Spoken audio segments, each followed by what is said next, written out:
कहीं भी किसी के जीवन में यदि चमत्कार प्रकट होता है दिव्यता को, तो उसमें गुरु की भीनी कृपा दृष्टि होती है। उनकी मंद मंद जो मुस्कान होती है, उसी मुस्कान से वो माया पर विजय प्राप्त करके दिव्यता को प्राप्त होता है। तो आंख खोलकर देखा सामने तो चतुर्भुज भगवान नारायण। तो उन्होंने कहा, जानते हो कि हमारे हृदय में कोई फर्क नहीं पड़ेगा, फिर ऐसी लीला क्यों कर रहे हो? ये तो हमें पता है कि किसी भी रूप में हो आप ही हो, इसीलिए हमने आपसे प्रार्थना की थी।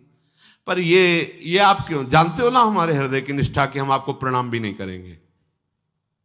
ये हटाओ दो भुजा और ललित त्रिभंगी रूप, और अकेले नहीं, प्रियाजू के साथ। प्रभु मुस्कुराए। जब भी मुस्कुराए तो देखा निकसी कुंज ठाढ़े है, भुजा परस्पर अंश, श्री राधा वल्लभ मुख कमल निरख नयन, प्रिया प्रीतम।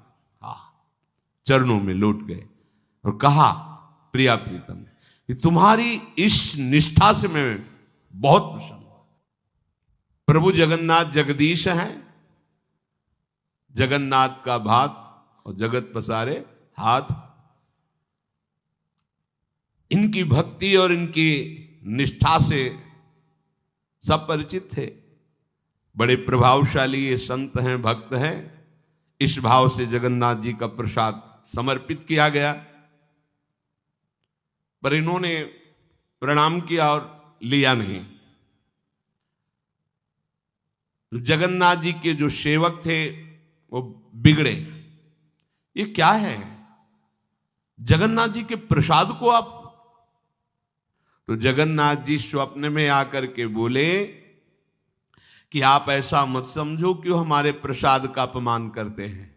नहीं, वो प्रियाजू की निष्ठा वाले हैं, और जिन प्रियाजू का अधरामृत उच्छिष्ट मैं भी पाला चाहता हूं, उन प्रियाजू के उच्छिष्ट पाने वाले के लिए आप ऐसा ना सोचे कि वो प्रसाद की अवहेलना करते। नहीं, वो लाडली की अनन्य सहचरी है। ये जो प्रियालाल की वृंदावन नित्य विहार की उपासना है, इसमें श्री किशोरी जी के चरणारविंद की ठसक में भरी हुई जो उपासना वृत्ति है, इसमें यदि हमारी लाडली जो पार्श्व में विराजमान नहीं, तो फिर वो जो लाडली के निज जन है वो स्वाद नहीं ले सकते।